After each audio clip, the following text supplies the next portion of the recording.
Years and sex.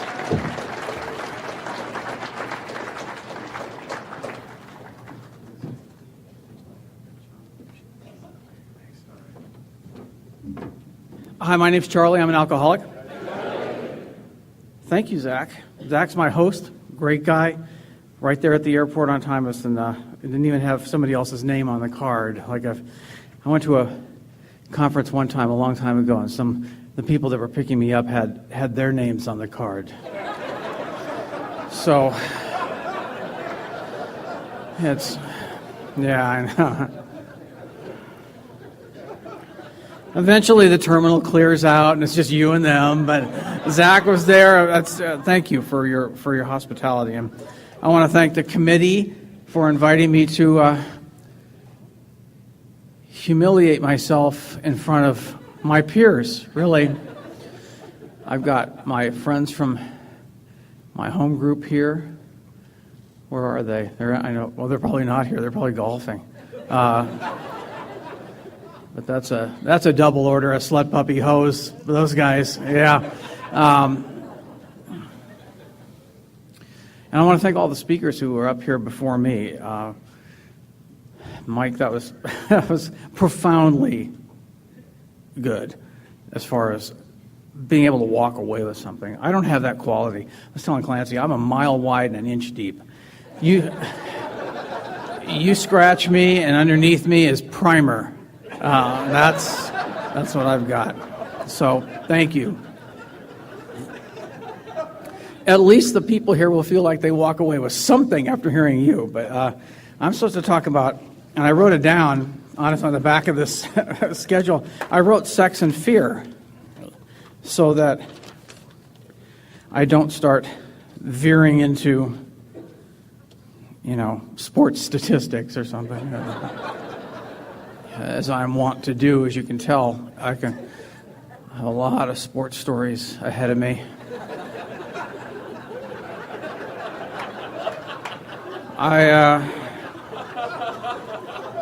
I'm alcoholic. I said that right. I'm alcoholic.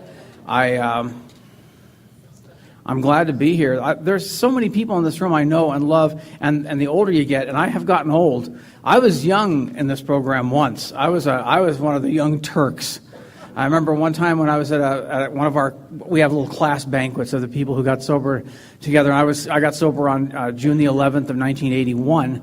And so our class had a banquet, and we were in the Holiday Inn in West LA, and it overlooks downtown Los Angeles. It's a vista from the top all the way around to the ocean. And we're standing up there, and wow, here we are. We're about 3 years sober at the time, and just look at us, all these troubled people all up here. And Clancy gets my buddy, a couple of buddies of mine, and he goes, "Come here, guys." And he walks us over to the window, and we're standing there, and he goes, "Boys, someday this could all be yours if you'll just reject Bill Wilson and follow me."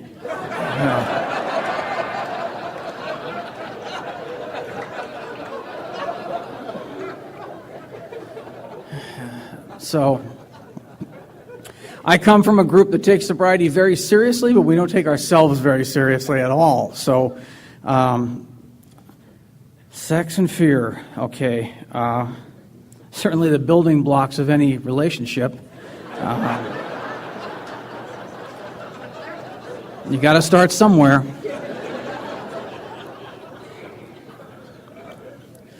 I go all over. I like people who have linear talks because that's easy for me to follow, but I'm not a linear speaker. I'm like a pinball machine. I'm all over the place. So please, judge not, because this is the resentment section of the program. So, but I'll tell you about, I grew up in a really, like Mike talked about, a normal, not normal, but ordinary household. My dad had grown up on a farm. My mom was she grew up in Massachusetts. She lived in a series of foster homes all of her life, and I was their only child. They had 3 other babies, my mom did, besides me, and they all died at birth. I had no idea how that would make a woman feel at the time. It was more about me. Why me? Why was I the one who had to be born? And be reminded of all these ghosts of babies, as my mom, because my mom was grief-stricken 3 times in a row. And my dad was a drill instructor in the Marine Corps. And I'm sure he was disappointed in the issue of his loins here, but because I was an asthmatic child. I wheezed a lot, and I was the kid who always had the inhaler that other kids were trying to steal from him and hide it, and I just never liked people, hated people, but demanded their approval all the time, and that's a bad situation for alcoholics to be in. And I went to, I grew up I was born in the San Fernando Valley in Encino. We later moved to Orange County, to Anaheim, apparently to flee political persecution in Encino. I don't know, but when I was in school in Encino, I was in a little Catholic school, and I developed my first crush in first grade. I mean, I don't mean this to be jokey, but it's true. My heart went out at age 6 in that way that you remember forever in your life, except that it was for Sister Irene. And Sister Irene was this beautiful. The nuns in those days used to wear the full wimple with the white board around here and under their chin, and they had the full robes on and beads like you can't believe, and they were intimidating looking, but Sister Irene looked like an angel, and she really was nice to me and kind, and I thought, this is it. I don't want to go through school with any other teacher, nothing. And the next year, my parents couldn't afford to send me to Catholic school, so they sent me to public school after that. And Sister Irene and I we always had Encino, but that was pretty much it. But it sort of set the tenor for my view of women for the rest of my life, including this morning. And I like them angelic, beautiful, but there's also a side of me that's looking for the dark side too, What's underneath the cassock? That kind of thing. And I mean that metaphorically, I don't mean that literally, but so I've had that conflict going on in my life, and sex has always been sort of a mysterious. I've always been afraid. I've always felt odd. I've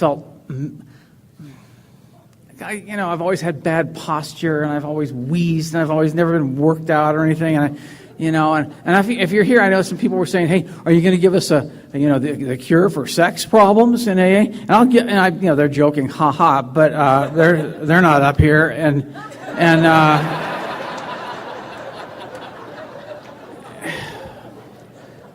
if you want a cure for your sex problems, gain 30 pounds.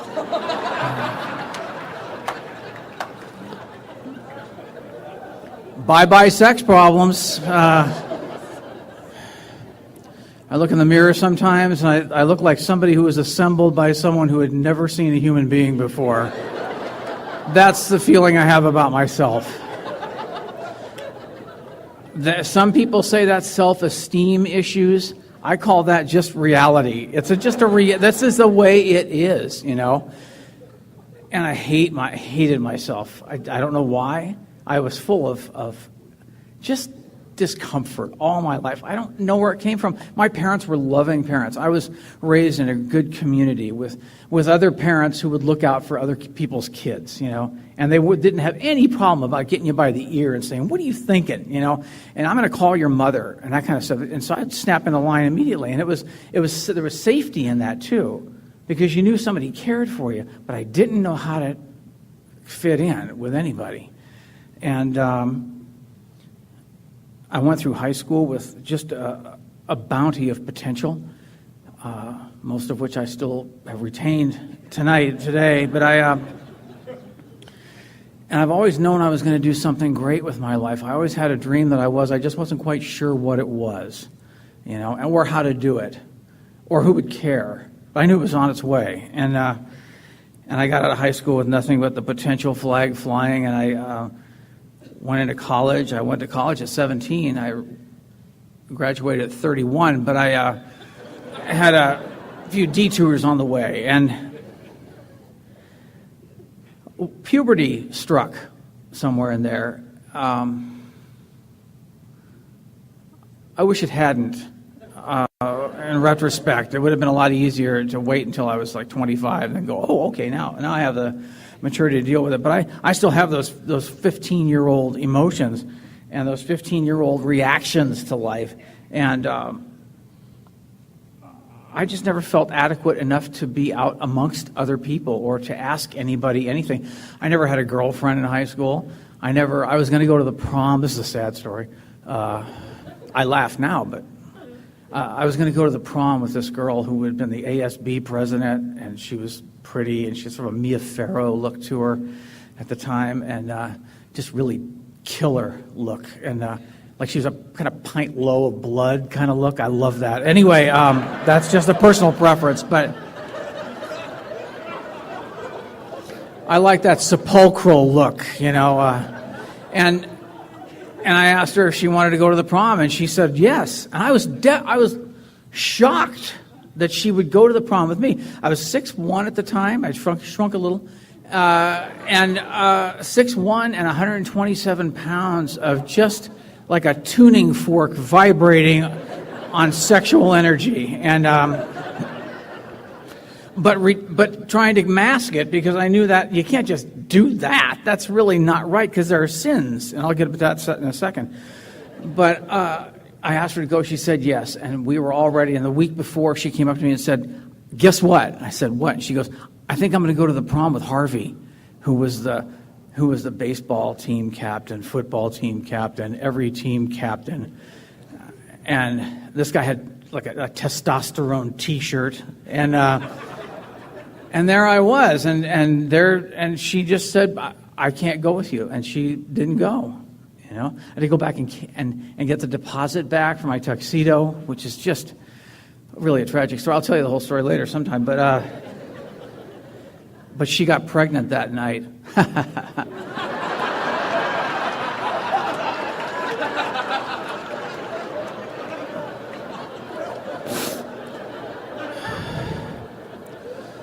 And put Harvey through 18 years of hard time. Not that I resent her for that. I just remember it right now as if it happened this morning. But no, she's actually one of my Facebook friends, so I try to avoid making jokes about that. But anyway, I didn't drive. I'm like Doug. We were late bloomers, but we made up for it. I didn't start drinking until I was 18, and I was ready. I went to a party. Some guys, they were sort of the lowrider hoodlums of the school that I went to, and you can tell that's my middle name. And they came in. I was in the music business, and I was working in a record store, and they came in and asked me if I wanted to go to a party, and I said yeah. And I hate people, and I would rather go to a party where there's nobody else. If you want to know the truth, I like parties where it's just me and maybe someone I've chosen to talk to, but I don't want to be around a bunch of people, because then I have to put on the mask again. And man, and that mask is not only just something to cover up what I am, but it's a way, as Steve was talking about last night, it's a way, those eye holes make the world look a little different when I got that mask on, because you're not relating to me, you're relating to the mask. And I kind of like that, because I know that if you find out what's behind that mask, you're not going to like me. So I'm going to hold that sucker out there, and you can like it. And you don't ever have to know. And George Orwell wrote a line in a story one time. He said that a tyrant wears a mask and his face grows to fit it.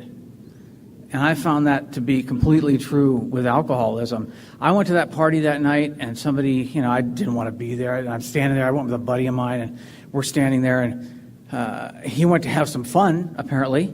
He went on his way, and I'm standing there looking at these people thinking, this is exactly why I don't go to parties. I'm surrounded by idiots. They're hypersexualized.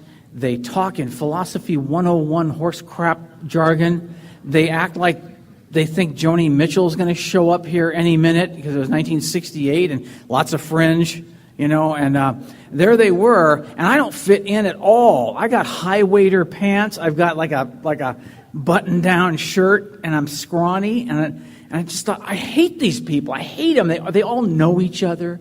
They all know the sign. the look, I just was wishing, you're just praying that they all get a rash at the same time. And then somebody came, and I'm thinking to myself, if my father finds out I'm here, because there were half the rooms loaded on acid and the other half stoned on alcohol, and they're all under the illusion that they're talking to each other, which was another reason to scorn them, because they look like fools. And then I thought, if my father finds out I've been in this den of iniquity with these people, and I use the term loosely, they're ashamed of the species, and the species isn't that much to talk about anyway. And then someone handed me a can of malt liquor. And I got through that can of malt liquor, and it occurred to me that I'd been way too hard on you people. And something happened. And I don't, we talk about our drunk experiences up here, and if you're new, you have to understand that these awarenesses that we have about our drinking, it's like, oh, bad, sink, and then, let's trip over the chairs, everybody laid out like it's some kind of a World War II battlefield, you gotta look like Normandy in here with all the chairs leaned against the tables. Jesus, I just gotta get to the bathroom, I didn't feel like I was storming the cliffs, but I digress. And something changed in me, and I don't know what it was. We didn't have these revelations in real time. It's taken years. It's taken being in AA meetings for 35 years and hearing your stories and doing the steps with a sponsor and being open and honest and willing with other people in here. And the story starts to take its own shape, most of the time in a way that counters your own narrative of what happened. And that's what we're here to talk about today, is the sense of delusion that alcoholics live under until they get a chance to do a searching and fearless moral inventory. Not a searching and fearless inventory. It's a moral inventory. And ooh-wee, don't we hate the word moral when you come here. It's just like church. But anyway, I got drunk that night. I went into a blackout. I wound up coming out of the blackout, running alongside of John's car, vomiting on myself, laughing my ass off. I'd been to the mountaintop. I am not going back. I didn't realize that at the time, but I felt as if I discovered something new, and it made me alive. It made me feel like my potential was fulfilling itself while I was standing there. It made me feel like a wonderful combination of John Lennon and Errol Flynn and Bugs Bunny, all in one hot package, single file line, ladies, no shoving. There's plenty here for everybody. And but just kidding. I don't know if there is or not. But anyway, it was and I felt alive. And I felt, you know what I felt? I felt like I wasn't thinking about how different I was from everybody else. And I don't think there's anybody who's described that better than Clancy. When I heard him say this, it sent the hair up on the back of my neck. It made them less fearsome and smaller and easier to control. When I drink, they become smaller and I become stronger. And the trouble with that is, because if you're new, you're thinking, yeah, why doesn't it work? Because it's an illusion. It's an illusion that I bought completely, because when you're desperate and your soul hurt and there's something broken inside of you and you take a drink of alcohol and it makes you see people as being fascinating and exciting, and life is clear, and life has meaning, and it's satisfying, and there's hope out there and joy, and I feel like my insides open up, and I feel like I love things now, where before I didn't. And that's all because I drank tonight. I'm going to keep drinking. I just want to keep drinking. I don't want to be like I am in the car on the way home sobering up. Our book says that we're like Dr. Jekyll and Mr. Hyde when we drink. I'm like Dr. Jekyll and Mr. Rogers when I drink. I am Mr. Hyde when I'm sober. Some days I just can't help but walk out of the house and be just a brittle dick. You know what I mean? You walk out of the house and it just doesn't take much a passing car with an errant look out the window, it's like, you feel that way. I don't do that because I don't want to get hit, but I just don't. I start to get the feeling that I am who I was before I went to that party. I don't like that feeling. And my drinking never got any better after that. It never got any better. The disease got better. It got better at doing what it does.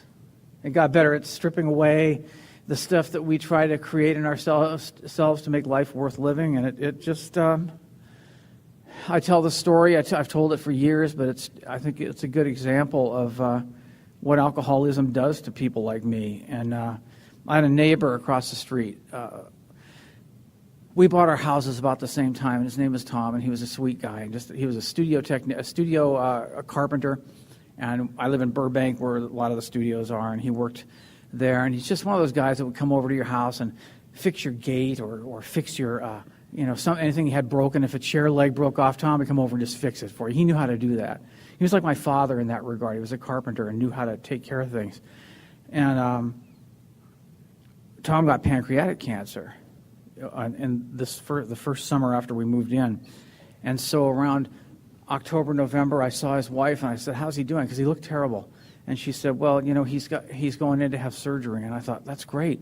And she said, "Well, not really. They're just going into, they're going to take out parts of his stomach and his spleen and his intestines and everything in that area to give the tumor a place to grow so that he can live through the holidays without too much discomfort because he wants to be with the kids."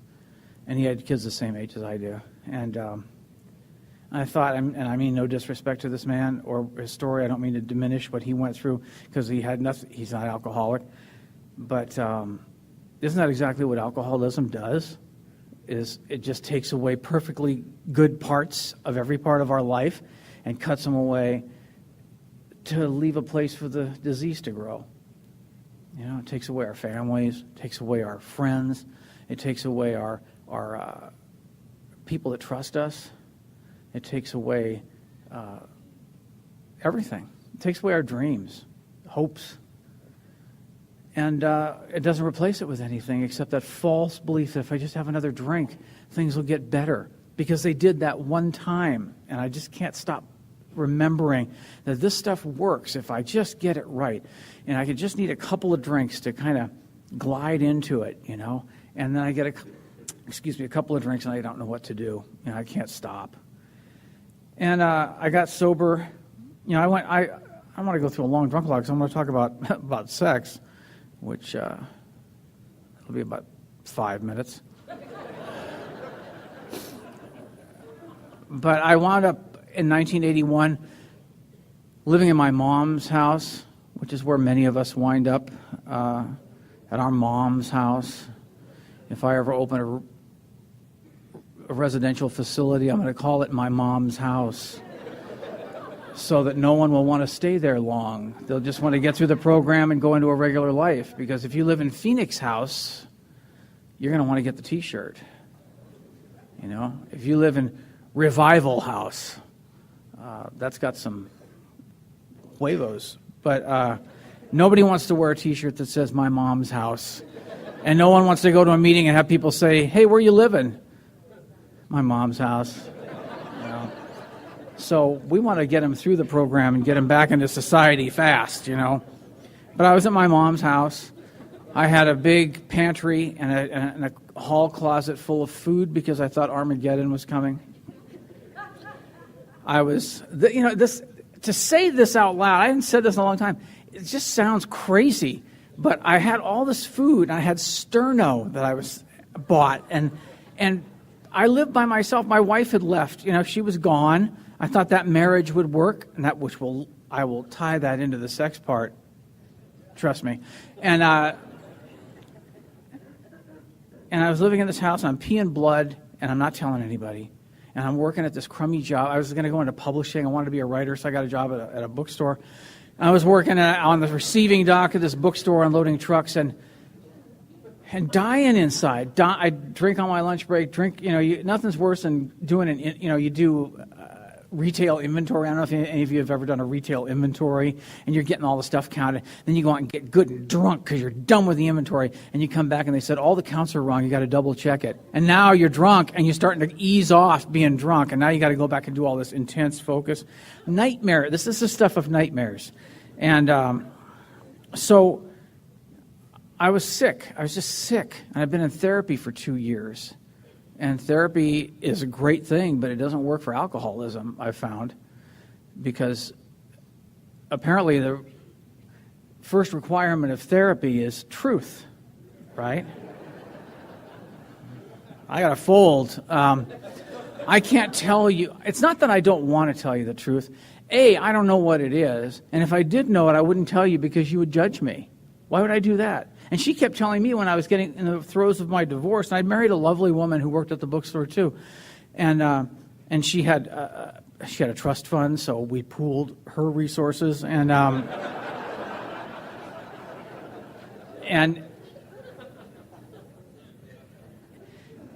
she wanted a husband, you know. On our wedding night, I'll tell you a little bit about her because I think it has a lot to do with the confusion that goes on when it comes to sex and relationships and fear. But her brother was an alcoholic, I believe. He never was around long enough to be diagnosed. He came to our house one time, the second time I'd ever met him, and I just met him in passing one time, but he was going to come over and visit, you know. And so we had an apartment in Santa Monica, and he came over, and I got a bottle of bourbon out, and she told me he'd been in this is in the early 70s. He had been in rehabs, and he'd been, not a rehab, but like a spin dry place where they used to put people, drunks, and he'd been to sanitariums, and he'd been to hospitals for his drinking. But so she said, be cautious, you know, with him. So he comes over. I got a half gallon of bourbon. I love bourbon. I got like a good phlegm cutter after work, you know, where you just fire that down and kind of gets all the kinks out, you know, it starts to get down to your fingers, and then you love everybody. And Bob came over, we started drinking, we're having a great time, we're playing music, we're laughing, we're connecting, you know what I mean? It's like this. And I look over, and there's my wife-to-be standing in the doorway doing this, which is the international symbol for you're not going to get a compliment. So this is the male equivalent of when your dog's done something bad and you swat the newspaper on your leg and the dog comes crawling. That's the same thing. A woman goes like this to you, men just go, oh, you know, and so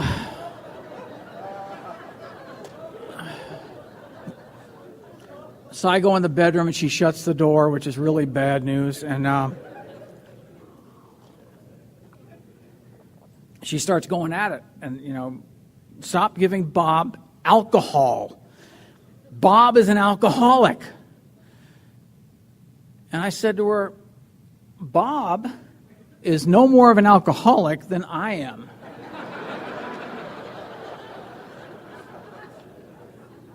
Perhaps you need to back it off, sister. You're a nag.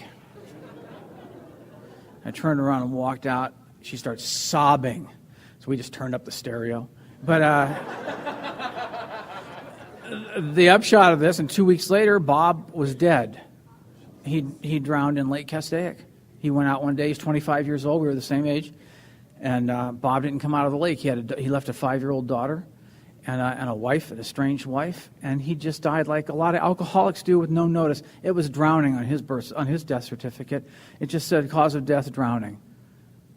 They didn't realize what he was drowning in, you know. And I've never forgotten him because I'm not any better person than he was. I'm not any smarter or any bolder. He was a handsome guy, so he's got me there. But I don't know why him and not me. Sometimes you just think about those kinds of things. All the people that you encountered and lived with and drank with and around who died before their time because of this disease. And yet it shows up as different things, you know. And so we were married for 5 years, and she wanted out. And I felt, you know, our wedding night, I tucked her into our honeymoon bed in Carmel. and said, I'm gonna step out for a few minutes. I'll be back. And I went to the bar in downtown Carmel. I walked down there and drank until 2:30 in the morning and came back. She was angry and upset. It was her wedding night, for Pete's sake. She was even more upset the next night when I did it. The third night she'd had enough, but she didn't rebel. If nobody's talked about that, people who love us suffer in silence at what we're doing because they love us. They want us to change. They don't know how to make us change. And she couldn't make me change. She couldn't save her brother. She couldn't save me. And we broke up. And shortly after that is when I got sober. I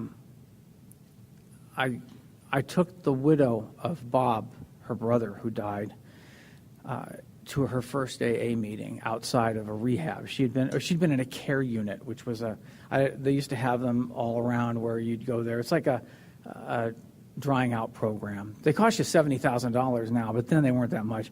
And it was at a hospital in Orange, and I quit drinking the week before or about 5 days before, because I'd been to a meditation retreat, peeing blood, coming off a drunk, and stuck because they had stacked parking and couldn't get out of the place. So I go to this Catholic retreat house for a meditation retreat because my therapist was throwing it, and she said, "Would you like something to drink?" And I'd had a 2-hour drive up there, and I said, "Yeah, I'd like some red wine if you got it." And she laughed. And I thought, what is, and when they laugh, how people laugh and it's not good news that they're laughing about, and it's not really funny either, but she laughed and she said, "Oh, we don't have any wine up here." And she knew I had a drinking problem too. She had told me if I ever showed up at one of her sessions again smelling of alcohol, she wouldn't talk to me. And so I drank after the session, but I went to the sessions not smelling of alcohol, I'll tell you, because I didn't want to risk her disapproval. And she was kind and loving and helpful to me as much as she could be, but alcoholism doesn't yield to that kind of treatment. And I went to that retreat, and I thought I was just, as Mike would say, disappointed that a Catholic retreat house would not have some unconsecrated wine that I could just get a little taste of, just to get the edges smoothed out, They had an iron in the room to smooth the edges out of my wrinkled shirt. Why not a few drinks just to smooth the edges out of the anxiety and frustration I was feeling driving up there? And so I got out of that place. I had a spiritual nudge at that time. I had a moment where I wanted to hang myself and felt absolutely loved through my whole body and didn't know where it came from. It lasted about 30 seconds. I wanted to hang myself in as sincere a way as I could ever muster up. I just want to die and be lifted out of this life. I don't want to live like this. I don't want to be like this. I was not raised to be like this. My parents were ashamed of me. My father, I couldn't even come to visit. He was dying of cancer. I came to visit him maybe twice, and I lived 40 miles away while he was dying. I was too busy down at the Orr House in Santa Monica drinking to go down and see my father, because I felt like he judged me anyway. I was 23 at the time, and I just felt like my dad judged me. And then the other side of me said, I love him. I really love him, but I could never show it. Couldn't demonstrate it. Our family, my dad's side of the family is from Minnesota. They're really huggy, kissy, and friendly and loving. And my mom's side of the family, like I said, she lived in foster care for most of her young adult life. And she was really shut off from any kind of touch. I tried to hug my mom later in her life, and she would just go brittle. She just didn't know she couldn't let go. She couldn't put down her defenses. And I was the same way. I was more like her in that regard. So you can imagine how happy I was when I came to AA, and we just like to hug around here. And I thought, get away from me. I do not hug. I'm a full contact guy now, but at the time it was like, stop it. I have a friend named Eileen W. who says that she came to AA going, help me, and that's exactly how I was. But I got out of that meditation retreat after wanting to kill myself and having that experience, and I didn't know what to do with it. I had no idea what to do with it. Now I was completely disarmed. And I wanted to go home and drink, but I didn't drink. I bought popsicles at the store. God knows why. And I started eating those popsicles and barfing up a melted rainbow about every half hour and back of the... And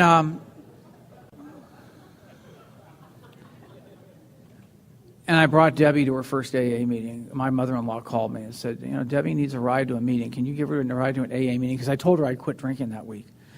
And she said, oh, God, she was so relieved. I couldn't imagine why. And I didn't tell my mother because she would just scold me. Oh, you always have to go down and see John when you come here and drink. So I didn't tell her. But I told my mother-in-law, and she said, would you give Debbie a ride to an Alcoholics Anonymous meeting? And I said, sure.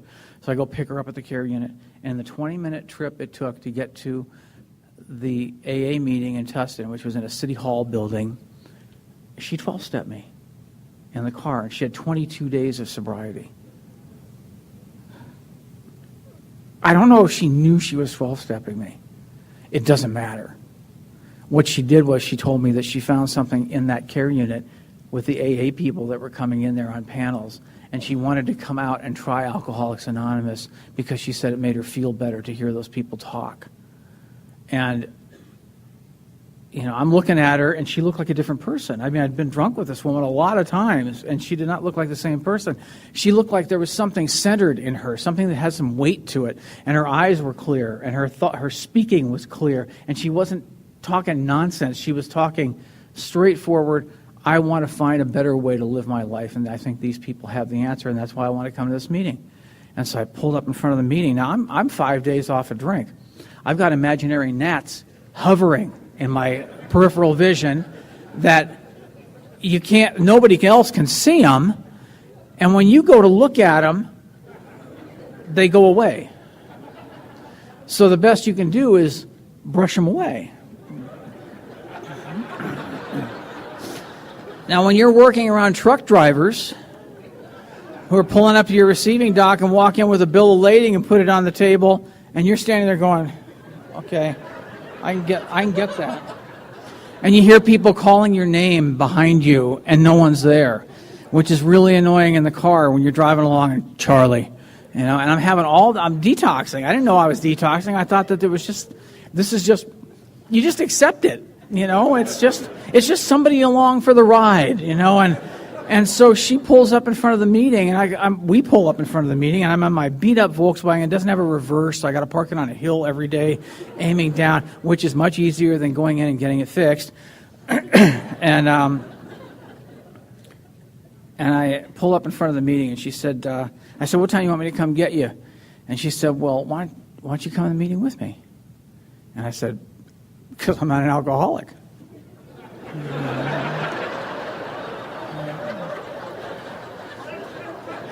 And she said, you don't have to be an alcoholic.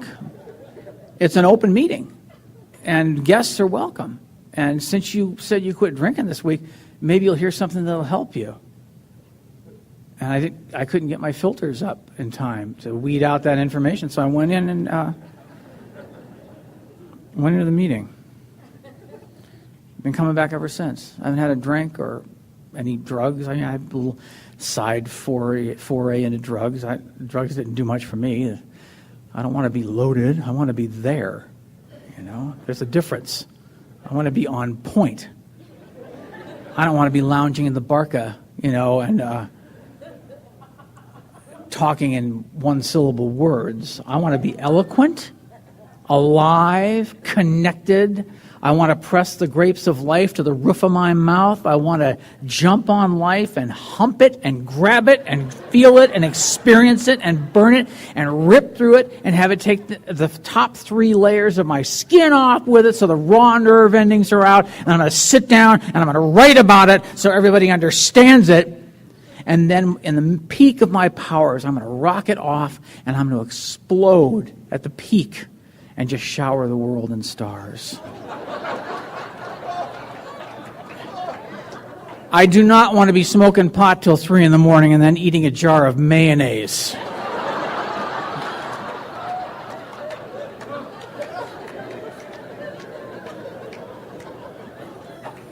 You see why? You see the difference, I think. That's pretty...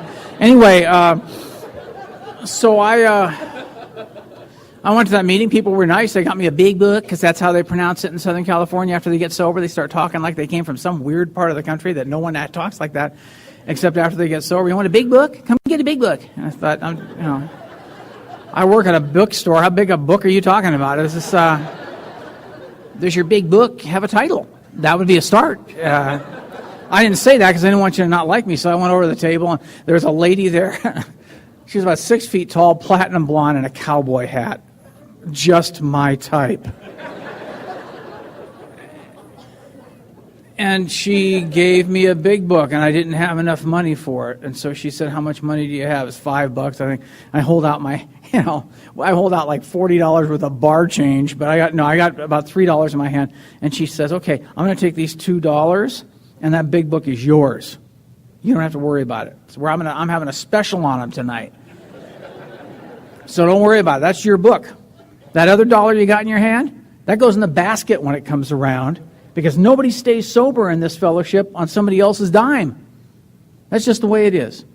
So when the basket goes by, you put the money in it. Okay, ma'am. Go back with my big book and try to... I managed to avoid everybody because I had my sunglasses on, because, in Southern California, sometimes the night meetings get really bright sometimes. And I went to my chair, and then when they passed the basket around, I managed to get that dollar bill up there and casually drop it in so she'd see it, because I don't want her chasing me around. And I was wearing a Sherlock Holmes hat at the time. I had shoulder-length hair and mustache, nice mustache. It was my only connection to John Lennon, and that there it was, And so they kept asking me if I had a sponsor. I'd have to say, no, I'm afraid not. Why would I need a sponsor? Because the next week I went back to that meeting because I didn't want to drink. And they said, well, he'll take you through the big book. I thought, oh, through the big book? Take me through this metaphysical text that we're talking about, this transcendental, help me unpack the jaywalker analogy, maybe? I had a degree in English at the time. I had a degree in journalism and a minor in English, and I was, I had it in a drawer somewhere at home. But I don't need somebody to help me to walk me through your book. Someone to help me find the deep metaphysical meaning of "Gee ma, ain't it grand? The wind stopped blowing."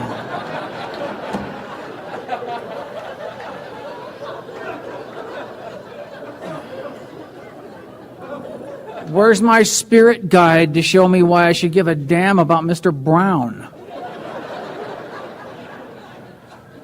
If you don't know who Mr. Brown is, shame on you. But I didn't say that. I got a sponsor eventually. I got through a series. A guy named Keith Carpenter spoke at that meeting, and he sent me off to this other meeting. And I'll tell you something. We're talking about fear. Now, sex is what they refer to as it's such a nice term, the imperious urge. That really takes all the romance out of it, Hi, honey, I got the imperious urge tonight. What do you think? It's just short of saying nookie, actually, but it makes it. But nookie at least it sounds fun, like a cracker, But let's have some cheese and nookie.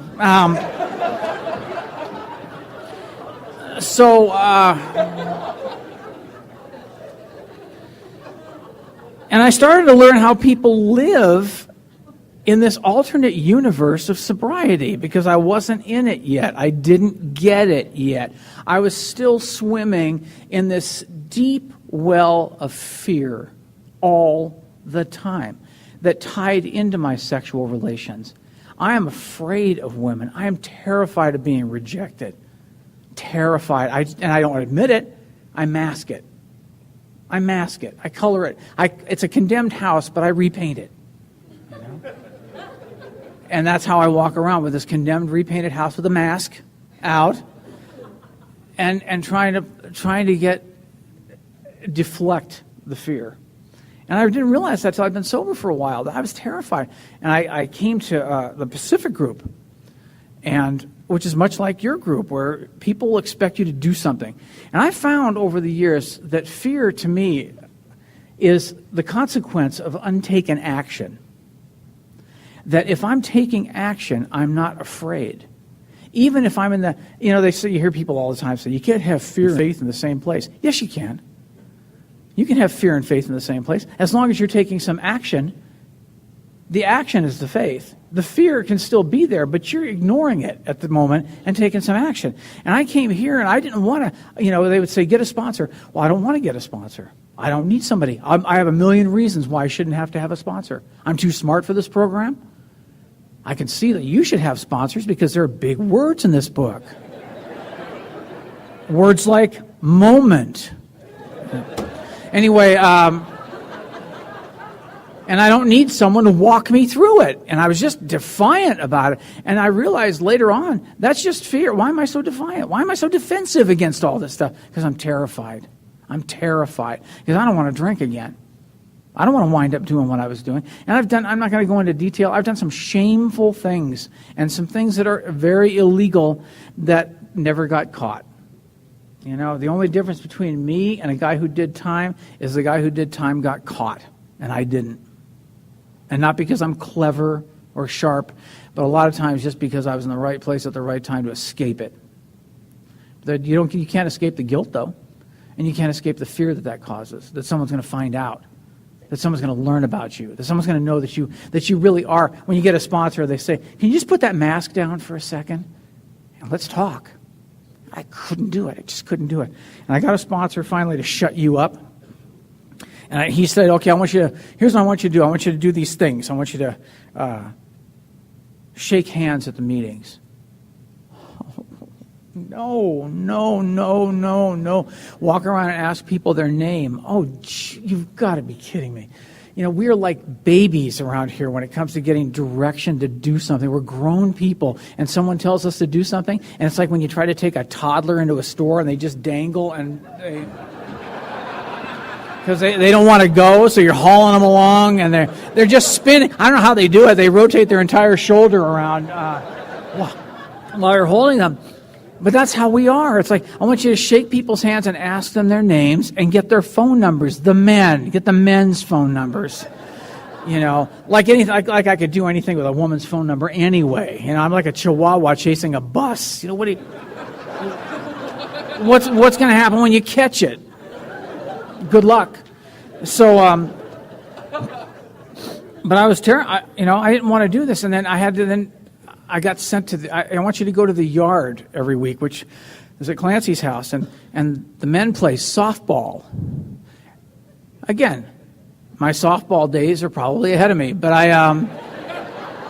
I don't like team sports. I am not a joiner. I would not have joined the Odushis. I'm sorry. Because you would have been way beyond me. I could not have caught up with you. But I don't join because I'm afraid I'm going to get found out. My mom wanted me to be in the Cub Scouts one time. I lasted 4 weeks. I refused to tie knots. Why would I tie a knot? I didn't say that to the Cub den leader woman, but I just would not tie the knots. I couldn't do them, which saved me that day at the retreat because I was going to hang myself, so. You never can discount anything at all. And so I get sent to Clancy's yard, and I go there, and the first day I'm there, I haven't even met Clancy yet, and I go up, and I get there about 9:30. It starts at 9, but I wanted to sleep in a little bit because I needed my rest. So I go there, and I go up to one guy, and I go, I'm reporting for the yard. You're kind of late. And I said, well, I had to sleep in a little bit. Oh, really? Yeah, who do I talk to about getting on a team?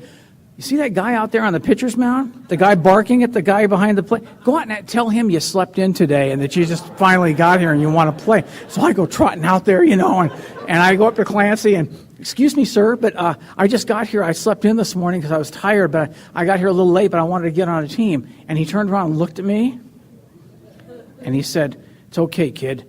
There's a mound over there, and there's a team's playing. Go up and tell that guy, and he gave me the guy's name. Go ask for him and tell him you want to be on his team. Okay? And he didn't bark at me because he knew I was scared, I think. And he knew that I wasn't trying to pull any crap, and it wasn't time for the razor to come out.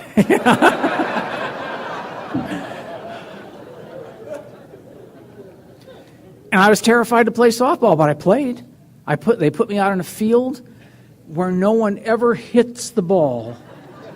It's out where all you can hear is the breeze blowing through the grass, and you hear a car go by every so often, And there was a guy named Harvey in our group who was in the other field, the one where they do hit the ball. I look over and go, "How you doing this morning?" And he wouldn't even talk to me. Just kind of look over. I thought, well, this is lonely. And then every so often, this guy named Matt, who was left-handed, would get up to bat, and all the infield would run out and surround me. There's your vote of confidence, But eventually I stayed around, and I hated it. First of all, I got to tell you, I hated it. Then we played volleyball. God. I want to play volleyball. I don't play sports. I don't like sports. I've never read a sports page.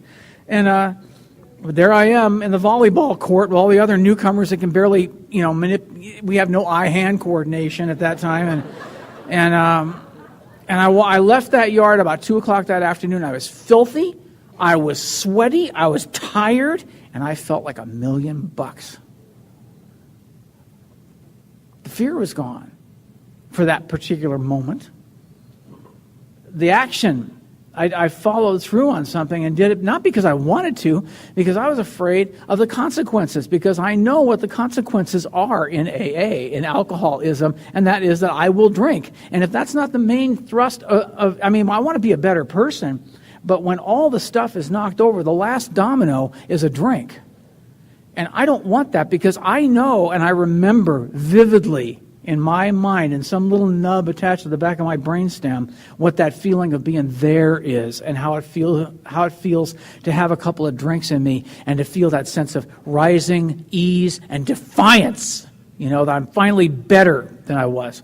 And I don't want to ever go back to that, because the consequences at the end of that thought are, sleeping in the ivy and being sick and going to the emergency room and all that crap that we have to put up with, and watching the disappointment on people's faces. And I couldn't live with it. And so I got a girlfriend at 3 months. They told me not to do that, but I knew they were exaggerating. And she was beautiful. And I didn't say a word to her. She came over to me at the yard. Clancy didn't know. We were hiding out, talking on the blanket, And I became a poo scooper at the yard. This is another thing about fear and sobriety, is that I'm always afraid of how I look. I go to the yard and I hear from the people that if you become a poo scooper, because his wife Charlotte had all these dogs and a pony, which makes for a considerable amount of excrement, and so the poo scoopers had 3 wheelbarrows and shovels, and one guy had sticks. And there was a pecking order. There was a pointer who would just point to the piles with the stick. And then the wheelbarrow guy would roll up, and he was the next level. And then there was the shovel guy. I'm Irish. We're built for shovel work. And I would shovel the poo into the wheelbarrow, and we got to be first in line for coffee. And I got there every single week for 3 years, early enough to get to be on the poo scooping team, and I was happy to do it. I only got as high as wheelbarrow guy. I didn't get to be a pointer ever, but I was nudged out by Maurice Zolotow. Over here, Charlie. There's another one over here. This one's a steamer. You better get over here fast. So I didn't want to do that, What will women think of me if they see me with a shovel? And so there I was, and this beautiful girl paid attention to me. And we started going out. We started having this clandestine kind of, I didn't tell my sponsor. And I'll tell you what happened. She became my higher power. It's not difficult, because that's the higher power I've always leaned into, out of fear of not ever having another person. I'm like an Irish setter when it comes to eating dinner. You can fill an Irish setter's food bowl for 3 days. Fill it, they'll eat it. Fill it, they'll eat it. Alcoholics are like that. Alcoholic men are. You just keep filling the bowl, and we'll just keep eating it, because we don't know if there will ever be another meal after that bowl is empty. I'm like a guy on a trapeze. When I want to get out of a relationship, I want to have my hand on the other bar as it's coming this way before I let go of this one, because that bar may never swing my way again. And so that's how it was. And we hung out together. I would ditch going to coffee. Sometimes I'd be late for my commitments. And it was all because I'd made this woman my higher power. She didn't mean to. She wasn't doing anything wrong. And then she decided she grew up faster than I did. She had a month more than I did, and she changed. And that's what we warn newcomers about, is that when you get into a sexual relationship with somebody when you're new, and they're new too, eventually one of you is going to change. You're going to get a whiff of sobriety and what it really is. And that person that you have been so in love with is now, what was I thinking? And it's not a mean thing. It's just the way we change in here. Someone at a meeting one time said, you attract who you deserve in AA. Not true. You attract who you are. You attract who you are. And luckily, if you stay around a while, you start attracting a better quality people around you. And but I was afraid to do that. I was afraid to break up with her, so she broke up. And I almost drank over that. My sponsor, I thought he'd be comforting. Oh, no. His name is Bill, and he's about 6'5", and he got right up to me and was doing this at the meeting, at my chest. And Clancy walks by, and we're outside. Clancy walks by, and he walks up and says, "Bill, stop it. Charlie, come with me." And what? I thought, yeah, see? Clancy trots me down to the front of the meeting where there's a whole bunch of old-timers standing around, and walks up and goes, "Boys, I want you to meet Charlie. He's one of the last people around here whose sponsor choose him a new asshole." And then he goes, "Now get out of here," and he shoved me away. and I had to go back and take more of it from this guy. But the fear of the worst thing happening just evaporated, And I went through lots of fear in sobriety. I still go through it now, but I didn't have another relationship. I had relationships, but not. I had some long-term relationships. I went with a girl one time who I was about 3 years sober or 4 years sober, and our relationship consisted of her yelling at me and me trying to pull her out of my car by the arm on La Cienega Boulevard in Los Angeles. That's the kind of relationship we had. It was a shouting relationship. And one time I remember she was sponsored by Pat Y, and I was in bed at home right before I went back to school. Now, she broke into my apartment while I was sleeping. It was finals week. She broke into my apartment, walked into my bedroom, flipped the light on, and said, "I don't ever want to see you again." This is the Mental Health Day public service announcement. And I jumped out of bed. I grabbed her. I walked her to the door, and I said, "Get out!" And I'm pushing her out the door, and she nails, fingers on the door jamb, feet locked at the edge of the door. Now I'm pushing on her. I said, "Get out." She goes, "No." I said, "Get out. I don't ever want to see you again. Get out. I'm going to call the police." "Call the police." "Get out. I'm going to call Pat Yo." "Okay, I'm leaving." I'm out of here, Threaten to call their sponsor, it always works. But so my sponsor told me when I didn't like my job anymore, because I was about 1.5 years, 2 years sober, he said, "You don't have the right to complain about that job unless you're looking for something else." And I said, "Okay, so what should I do?" And he said, "I want you to go back to school."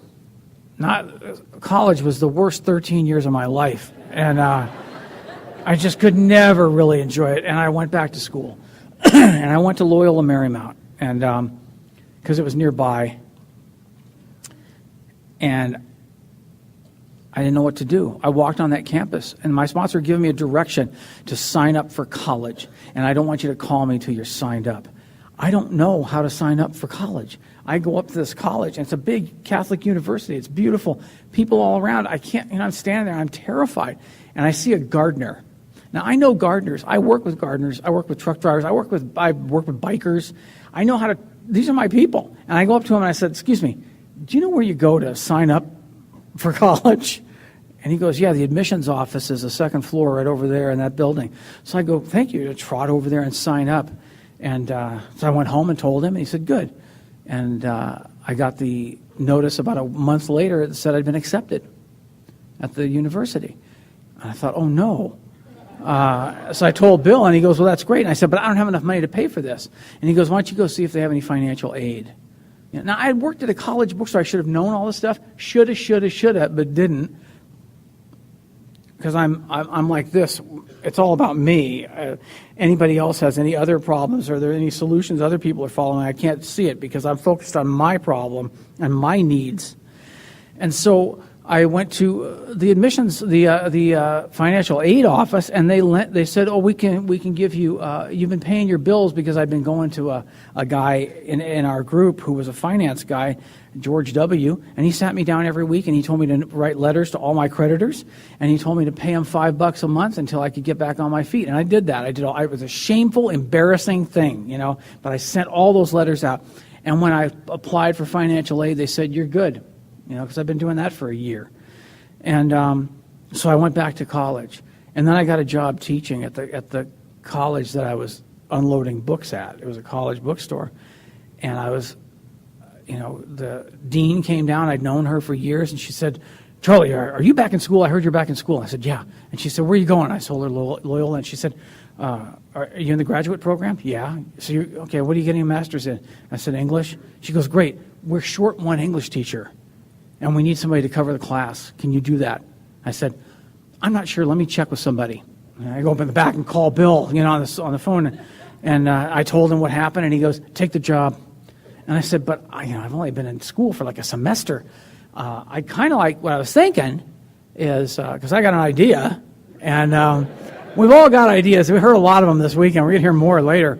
But I got an idea, and he said, just take the job. And I said, well, I was thinking that if I go back to school for a year, at the end of the year, I'll be more focused on my studies, and at that point, I'll have more to share. And all I heard was a dial tone on the phone.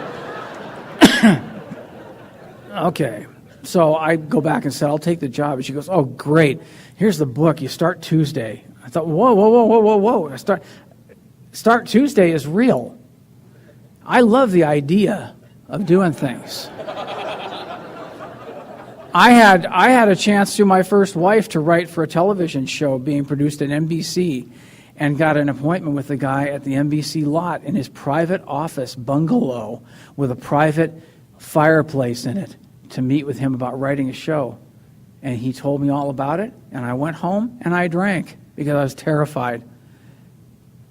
But I got back to him 3.5 months later, told him I had an idea. He said, we're not buying ideas, son. We needed it soon, but thank you for calling me back. And I got to have a resentment because they didn't understand genius and how long it takes to get it working. So I'm up at Loyola. I'm teaching now. I'm teaching college English class. My sponsor came over the day before, and he said, and I actually took a job. I taught college for a semester, then I took a job teaching high school English because the pain of teaching college was not sufficient. And I was going to start the next Monday. My sponsor came over that Sunday night, and he goes, make a pot of coffee. So I make a pot of coffee, and he goes, let's talk. And he goes, so when do you start teaching? And I said, tomorrow morning. And he goes, okay. And it was a Catholic high school. And he said, and I was nervous about it because I've been a reluctant Catholic. I've been a sinner. I'm the guy who was knocking off those little porn advertising magazines that they have on the street that are 25 cents. I knew how to kick the bottom of it to open it up and take one out. Make amends for that. You feel shabby enough. It's like, okay, here's the $4. Jeez, but I did anyway. But that's the kind of personality I am. I'm looking to be generous with my favors, if you know what I mean. And now I'm teaching high school kids. Sleep well, parents. And so I'm teaching high school, and he says, boy, that's a tough job. Those kids are going to eat you. They could eat you alive. And I said, yeah, I guess they could. And he said, I've heard of people going into classrooms that just get swallowed up in the system. They're never the same after that. I've heard that too, yeah. You could walk in there tomorrow, they could just tear you up. Wow. And I said, yeah, I know. And he said, you could go in there by the end of the day tomorrow and find out that you should never have even thought of being a high school teacher. And I said, yeah, that could happen. He said, you could either do that or you could choose just not to do it and then wonder till you're 70 years old whether you could have done it or not. How do you want to live your life? You want to live your life in fear and daydreams, or do you want to live your life trying something and possibly failing, but not really failing?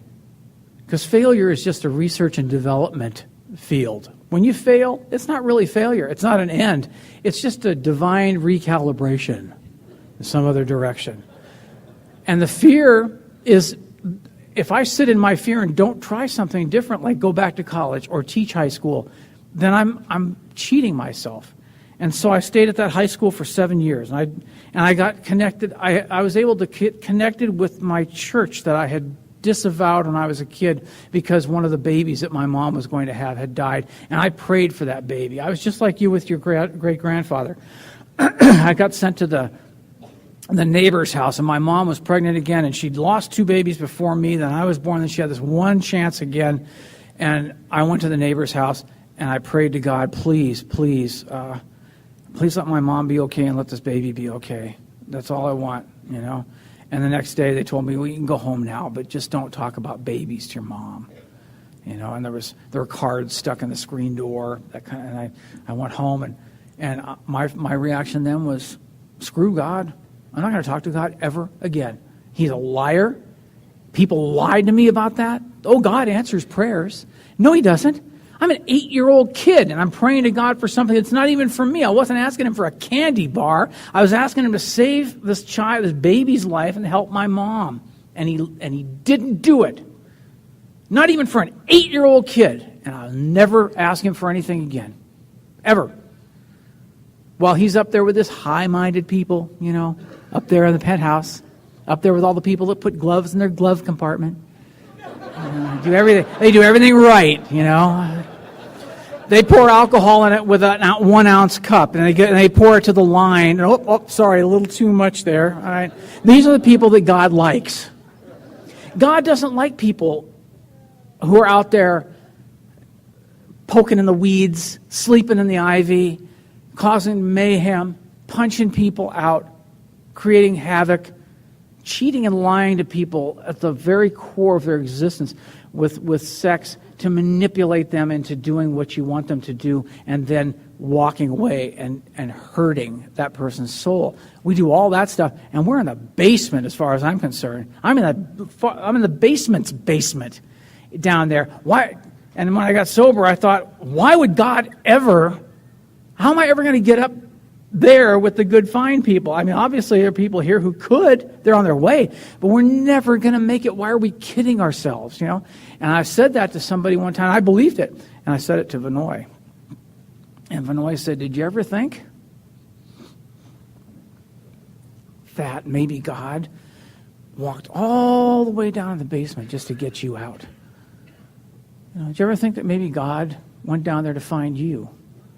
And that's what happened to you. We got you to AA and found a whole lot of us. We all got found because we wanted it, and we came here. It's not because we were better than anybody. We just took the chance. We just did it. We were terrified, and we took it and walked through the fear. And there are people out here, you know, there are people out in this parking lot. There are people in this casino right now who are dying drunk because they're too afraid to face what people in AA would ask them to do to try to get well. You know, they're terrified. And they won't know that we are in this room right now. They're dying inside 100 yards away. And we're in this room, and we can say, we have a way to get you through your fear. We have an answer for you. And it won't be hard, because it's not a hard answer. And we'll walk with you through it all. You're not going to be alone with this either. And we'll get you connected to a power bigger than you are. And it's not us. It's just something bigger than you are. And I asked my sponsor, because that thing came up in my inventory about the baby, and he said, what was your part in that? I thought, whoa, what was my part in it? You mean the part that I was 8 years old? You mean the part that I asked God for something that wasn't for me? The fact that God didn't even listen to me? What was my part in all that as a child? He said, no. I want you to figure out your part in it as you are now, because you may not have had any part in it then, but you've been carrying this around for 25, 30 years. Maybe you want to take a look at it, or it's going to kill you. It's going to keep you from ever getting past that, as long as you hate God. As long as you're angry at God and mocking of God. Okay, And I started to do what people asked me to do around here. And my relationships got better because I started looking at people, not as women, not as objects, but as people. And I got to know them because they would share about their lives up here. And so I would take the experiences I knew of people in here who were broken people who made themselves whole again. Broken. You see women come in all the time and they're dragging some ridiculously ill-behaved child by the arm. Yeah. And they come in the meetings and they look like hell and they're just a mess. And then they stick around and the women surround them, and they take them under their wing. And then you see them, because if you don't pay much attention to them while they're in that state. You kind of want to get them when they're a little cleaned up. But just kidding. But then they take a 30-day chip and they look different. They're not the way they were when they first came in. They found some part of themselves through other women in here.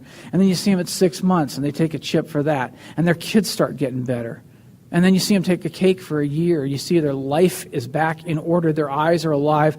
And they realize that there's a future ahead for them that doesn't involve being demeaned and being manipulated by guys like me. Just because I want my own. And I wasn't the worst of the worst, but I manipulated people thinking I was doing them a favor because I knew that I had something to offer. I'm really a nice guy. No. The motives are not right. And I found new motives in Alcoholics Anonymous. I found out how to look people in the eye. I got married. I had 2 children in sobriety. I got a career as a writer. How that happened was just a series of walking through fear again. I wrote a story for a cartoon, and I sent it to the guy who asked me to write it, and he sold it. And he said, "You're going to write the script." So I wrote the script. I was terrified. I'd never written a script before. I sat in a closet next to him on a typewriter and wrote this. And the artist would come out and take the paper out of my typewriter and walk over and start drawing this cartoon. And I couldn't believe it, And he said, "Ask me anything you need to know." And I said, "What do you call it when it goes like this?" Like that. He said, "That's I forget what they call it. Anyway, iris. That's iris in." And so or iris out. So I would write iris out like I knew what I was doing. And then they pitched it to the studio and they wanted changes. You want to change it? It's perfect. Fear creeping up turns into bravado, They don't know what they're talking about. I call my sponsor. They want me to change it. And Bill goes, "Change it then." You don't understand. You've never done this before. You're a milkman, and just change it. So I change it and I send it off again. And he goes, and they look at it and go, "Yeah, well, it's not quite there yet." You've got to be kidding me. It comes back again, and we need the revision Friday, I go to him, I go, "They want this thing. I can't make it perfect. They want it on Friday." He said, "I know. Get it to them on Friday." I said, "But they want it right." He goes, No. They don't want it perfect. They just want it Friday. Friday. Just get it Friday. No perfect. Forget perfect. And so I did that. And it worked, And I've been doing that ever since. Anyway, I get to my children. I have 2 teenagers now because apparently God has a terrible sense of humor. And I have a wife I adore who's 23 years sober, and she's a stepmother. My children's mother, I shouldn't have married her as new in the we she was, but I did. I loved her. It was something that it wasn't like a casual relationship. And yet we shouldn't have had 2 dates. We had 2 children. And we were married for a few years, and she wound up having a complete breakdown, and went through an ugly, ugly, ugly divorce. People I love who are here today helped walk through that had been through similar situations in their sobriety. And I remember going into a meeting on Saturday night one time, just fit to be tied, and Sharon came up and locked her arm through mine and walked me around the block, just saying, let's go talk. And it pulled me in for that night and walked me through the terror of what was happening. And my sponsor, Bob, I had a new sponsor at that time, and he lives up in Oxnard. He's a wonderful man, and Bob was with me the whole time. And then my wife, my children's mother, ex-wife, did some things, and I wound up having full custody of my kids overnight about 8 years ago, almost 9 years ago. And I've had them with me ever since, and my wife Louise and I are raising them, and we're doing the best we can, and they're teenagers now. So I'll come home today, and because I have to leave after this. My daughter's having a choir performance tonight, and it's the Christmas program, and she's in a choir with 400 kids, and it's really a spectacle, and it's really something that I don't ever want to miss. And I apologize to the people I'm going to miss later today. I would be here otherwise, but I just can't miss those things anymore. I can't miss that stuff. And I love my children, but I know one thing, and that is that they have their own higher power. They have their own power that's bigger than they are, that guides them through their life. I try to be an example for them, and so does my wife. But sometimes they're kids, and they do things that hurt, and fear comes over that I'm doing a bad job or the wrong job. And I'll tell you this quickly, and I'll sit down. About 2 years ago, my son wanted to play football. Apparently, a family tradition, and he's tall and skinny, and he's a good-looking kid, and he decided he wanted to play football. I said, okay, go ahead and play football. He'll quit in about a week, He went through the entire summer of training. Hell week. It's 120 degrees in Burbank. He goes through all this training, and he goes through it without a single complaint. Not a single complaint. I'm amazed. I'm telling Louise, this is not the same kid we know. So he goes to his first game, and we're sitting in the stands, we're cheering him on, and we're crying at the same time, because it's just like, how does this happen, And he played the game, and he only got in for a couple of plays. And then next week he was going to be in the game a little more, and so he was at practice that Saturday, and he side tackled another kid, and they hit helmets, and Daniel went down, and they couldn't get him to stay on his feet. And they took him to the hospital, and I went to the hospital and met the mother that brought him there. And we brought him inside, and they did a scan, and they said, we're going to have to do brain surgery, emergency brain surgery on your son tonight. And we've already called a neurologist, and we have the team ready to take him in, and that's what we're going to have to do. And I stood there with this young doctor. This woman was telling me all this stuff, and all I was thinking was, I don't know what to do. I don't know what to do. All my AA stuff, I felt like it was caving away under my feet, because this is real. I want to walk over there and put my hands on his head and make him well. This can't be happening. And then the next thought came, and it's because of you, because I've been trained this way. The next thought was, I'm inviting you into this. And I believe God's inside of me. And I just said, you're in it. You're in it. I'm inviting you in. And he went through that whole surgery, and he's fine. He's fine. They fixed him. A lot of kids didn't have that happen. My child was lucky. But I was even luckier that I had someone help me retain my sanity and walk through the fear, so I could still be a father to him while he was going through this and not be a complete wreck. That's Alcoholics Anonymous. It's a big walk from sleeping in the ivy to writing children's books and being a member of my community and being a member of my AA community and being a parent and being a husband and being something that I try to be a better person and love people that I've been shown how to love. But it's one drink back to the ivy. And so I choose to stay here. I cherish the moments I have in Alcoholics Anonymous, and I thank you for listening. I appreciate it.